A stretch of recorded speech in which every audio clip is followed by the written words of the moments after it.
Hello. So, um, welcome back. Today, I want to talk about or review the basics of rotational kinematics. This is stuff that we talked about, well, I don't know, more than a month ago at this point. But we don't solve rotational problems all the time. So sometimes people forget all the little facts. So I thought I would kind of try to summarize the basic little facts here. And then um, in the next video, I will introduce angular quantities to describe rotational problems also, just to gives a different description of the same thing. And basically over the next few videos, we are working our way towards understanding torque and general rotational problems. Okay, so excuse me, let's begin with the basics of a circle. So basics of a circle, we could imagine I have a circle here, and we'll go ahead and let it have a radius r. And a couple things I want to introduce. First of all, we have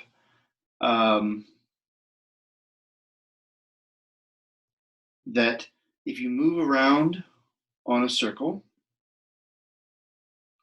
we've seen this before, but if you're moving along around a circle, then your velocity, which it would always be tangent to the circle, is changing. Even if the magnitude of the velocity is the same, the angle is changing. And any change is a change. So that means that you must have an acceleration.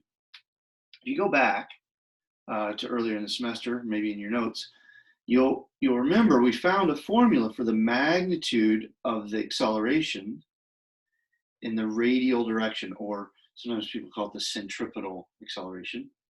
And it was given by v squared divided by r. Now, when I say v, I'm talking about the velocity tangent to a circle. You could imagine a more general motion, like, following around a pepperoni. I guess you would do it this way. Imagine a pizza dough that was enlarging as it spun. You could imagine a little piece of dough having both a component of velocity which was tangent to a circle and a radial component of velocity. So anyway, the centripetal acceleration is only going to be depending upon the component of velocity tangent to the circle, which for us is the only thing that's going to happen. We're not going to solve the pizza crust kind of problem where the circle enlarges as it rotates. Okay, and we found that the acceleration points in. So the velocity is tangent and the acceleration, radial, points towards the center of the circle. So that's kind of interesting. And as you move around the circle, the acceleration vector keeps tipping in, always pointing to the center of the circle. Now, there are other kinds of problems you might imagine other than uniform circular motion, which is what we started with. And so you can imagine, it doesn't matter, you can imagine somebody twists this thing really hard, but you can imagine that a point on the rim of this circle goes faster and faster and faster along the circle. So that would be an acceleration because its speed is going to change, its velocity is going to change, but it's not, but an acceleration along the circle isn't responsible for changing the direction. That's what would cause the speed to actually increase. So we can define the tangential acceleration, a tan. So that's the acceleration along the circle. That's going to simply be the time derivative of the component of velocity along the circle. Okay, so that's the rate of change of the velocity along the circle. So there are two kinds of accelerations: tangential, which is along the circle, and radial, which points towards the center of the circle. And the pair of them are what cause the actual motions that you see. Let's do an example of how this could go. So let's take the following kind of motion, and let's assume that we have a constant tangential acceleration. Let's assume that a tangent is, we'll just give it a fixed number. Well, let's say it's, let's say we have a circle. Let's say the radius is 1 meter. And let's assume that at the beginning, that v tangent initial is 2 meters per second.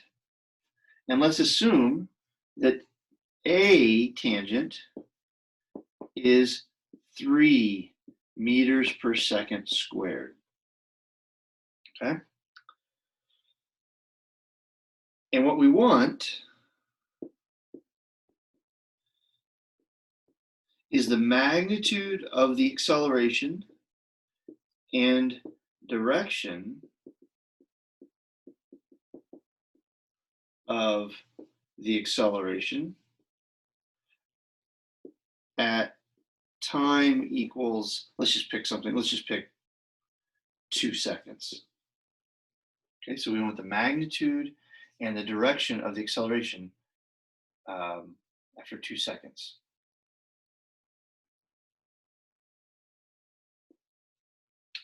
All right, so how would we do this? Well, we go back to the definitions of things, and we note that, okay, if the acceleration tangent is the time derivative on the velocity tangent, that means you can integrate both sides, and we get that the velocity tangent as a function of time equaled the accelerate, because it's just a constant acceleration of 3 meters per second, that's going to be the integral of 3 meters per second squared over time. So that's going to be 3 meters per second squared times time plus a constant. And what should that constant be? Well, if I plug in time equals 0, I have to get the right velocity, and that tells me I need to do plus 2 meters per second. Okay, so I have a formula. If I start with knowledge of the tangential acceleration and an initial velocity tangential to the circle, I can integrate it to get the velocity tangent to the circle at any other moment in time. So let's kind of remember that formula. I'm going to box it in. I apologize, I'm working with a new stand. It's a little wobbly. We'll have to make do. All right. Now, we want to find the magnitude and direction of the acceleration after 2 seconds. I want to go ahead and box this one in as well.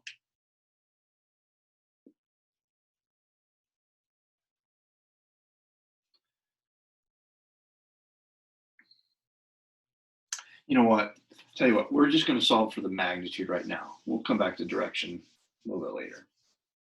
We'll do that when we have knowledge of angles, a little bit more about knowledge, after we talk about angles. Okay, so we're going to focus just on the magnitude of the acceleration. At time equals 2 seconds. Okay, now to do this, I have to realize that I have 2 components of acceleration and they're perpendicular. So I'm going to have an acceleration. So I'm going to end up being at some point along the circle. And I don't, without solving for the angle, I wouldn't know where exactly. So I will come back to that here in a couple videos. But let's say it's right here, hypothetically. Well, there would be a radial acceleration, which is what's making it turn. But you would also, from the problem, know that there's an acceleration tangent.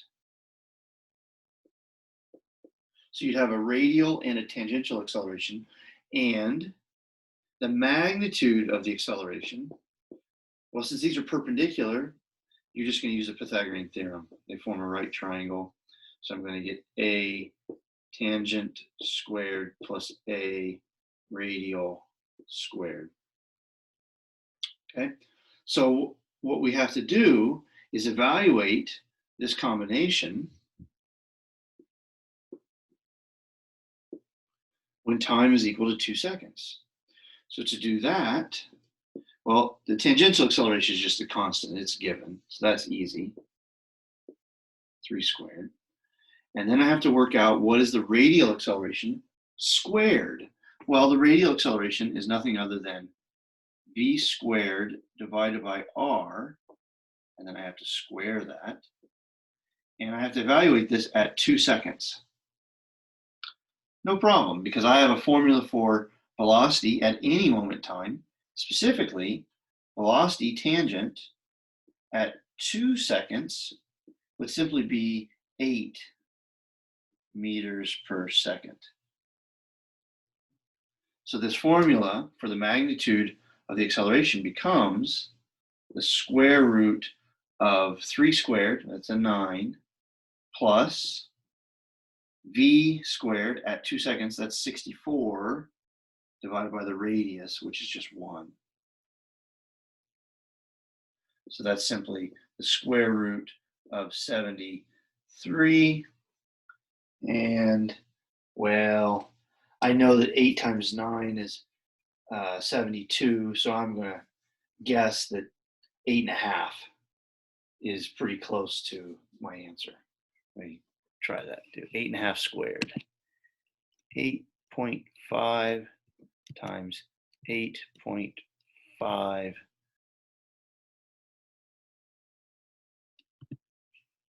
All right, 72.5. Pretty close. So this will be pretty close to 8.5 meters per second squared. Okay, so that gives you a kind of a flavor of what's happening. Notice this is a little different than what we've seen before. We have 2 components of the acceleration in general, because you can accelerate along the circle and perpendicular to your path, so perpendicular to the circle, kind of towards the center of it. But the formulas are pretty straightforward. If you know the tangential acceleration, you're just going to integrate it to find the velocity formula, and then you just plug it in. If you know the velocity formula, you would work it the other way. You would take a derivative to find the acceleration tangent. Let's do an example like that. Let's make this one a little bit more complicated, I suppose.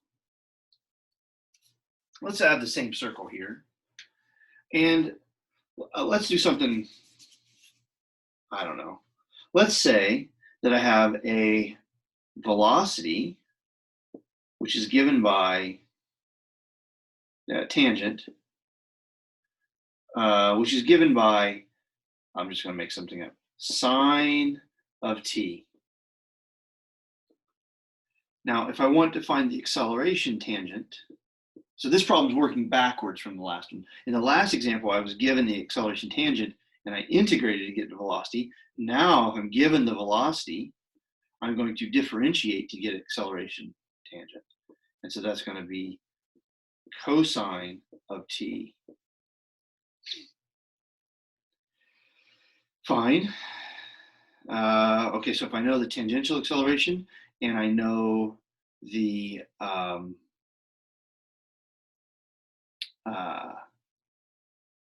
tangential velocity, I could say that the acceleration radial would be v squared over r. The r is just 1, so it's going to be sine squared of t.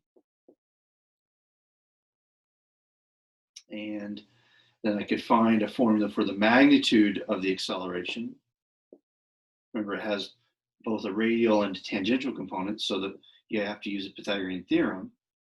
And that would be a tan squared plus a radial squared. And that's just going to be, well, that's going to be a cosine squared t. And then I have plus assign to the fourth t. It's signed to the fourth because it's the radial acceleration went like velocity squared, so it was sine squared, and then I have to square it as part of the Pythagorean theorem. And you can simplify this, I'm sure, a little bit using some double angle formulas, but ultimately it's a mess. So I'll leave it there. Okay, so if you're given the velocity as a function of time, you would differentiate to find the tangential acceleration, and then use the formulas for tangential acceleration and radial acceleration to find the magnitude of the total acceleration.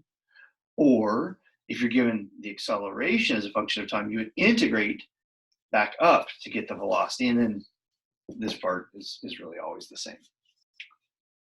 Okay, so that's how tangential acceleration will work at this level.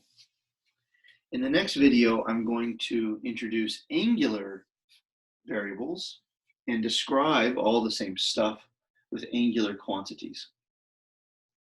Before I do that, well, I think I'll stop this video here, and then I'll do that in the next one.